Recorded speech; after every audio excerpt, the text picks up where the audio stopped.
these secondary mutations, there's lots of discussion about how and why these occur. Clearly, when we look at the tumor cells, we find that they are, all exist within one cell, one individual cell, although they may be different between different cells. Many have suggested that this is something that was always present, that they were always there, and just with the selection pressure of effective therapy, they now become more present and more prominent in a tumor mass because they're not being controlled by therapy. In terms of thinking about why I would change therapy, most of the tyrosine kinase inhibitors that we use have a very similar mechanism of action. They're really trying to inhibit the ATP activation of the kinase.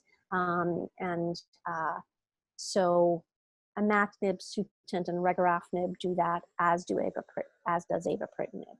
I think one drug that is different and unique in terms of mechanism of action is ripretinib. It works essentially by binding the KIT in PDFR alpha molecule and blocking it in a state where it cannot become activated. These kinases tend to switch from an active to an inactive conformation of the protein. And it does that in part by a loop that flips into the activation site.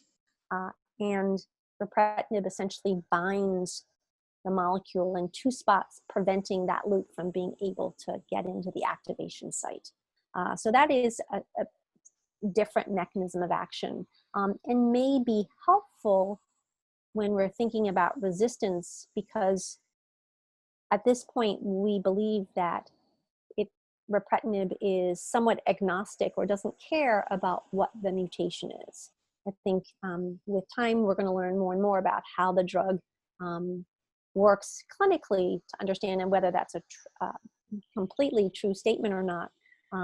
And certainly it is likely that, like other drugs, the tumor cells are going to figure out a resistance mechanism, which we will be learning about as we continue to use that drug.